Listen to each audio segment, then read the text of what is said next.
Sir, Paratwada प्रकरणामध्ये तुम्ही 1 वाजता आयजींना भेटायला जाणार आहात. काय मागण्या घेऊन जाणार आहात आणि आता पुढची काय भूमिका असणार? परवा पोलीस अधीक्षक ग्रामीण यांना भेटल्यानंतर आणि माननीय मुख्यमंत्री देवेंद्रजी फडणवीस यांच्या कडक निर्देशानंतर जी कारवाई झाली त्याच्याबद्दल मी मुख्यमंत्री महोदयांचे धन्यवाद व्यक्त करतो. आणि आता फक्त पोलीस अधीक्षकांच्या अखत्यारीत ही गोष्ट राहिलेली नाही, कारण त्या पोरांनीही सांगितलं की नागपूर, अमरावती, चिखलदऱ्याचा भाग, अमरावती शहर आणि आम्हालाही मिळालेल्या माहितीनुसार जे काही आतापर्यंत सापडलं, 4 लोकांना अटक झाली, ते एक हिमनगाचं टोक आहे.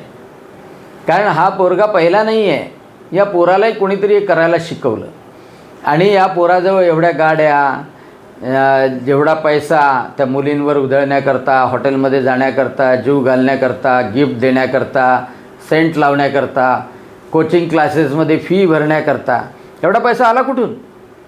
त्याच्या बापाची तर ती क्षमता नाही आहे. आणि म्हणून ह्या पैशानी हे जे मजा करत होते, तर या अकाउंटमध्ये कुठून पैसा आला हे पाहणंही आवश्यक आहे. म्हणजे पोर्नोग्राफीच्या ज्या साईट्स आहेत त्यांच्याकडून पैसे दिले जातात, त्या पोरांना हायर केल्या जातं. हे 1 वर्षापासून नाही तर त्याच्या अगोदरही कुणी ना कुणीतरी करत होता. आणि म्हणून हे जोपर्यंत शोधत नाही, म्हणून त्यासाठी डेडिकेटेड स्पेशल इन्व्हेस्टिगेटिव्ह टीम पाहिजे. कारण की बंदोबस्त लागला तर त्यांनी तपास सोडून दिला असं करता कामा नये.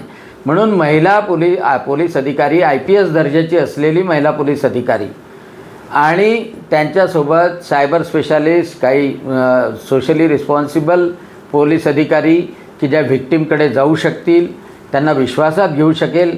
कारण विश्वास लोकांना याच्यामुळे वाटत नाही की त्यांना जीवे मारण्यास धमक्या दिलेल्या असतात. आणि म्हणून अशी टीम नेमावी आणि त्या माध्यमातून वेगवान डेडिकेटेड तपास करण्यात यावा ही मागणी करणार आहे मी आयजींकडे.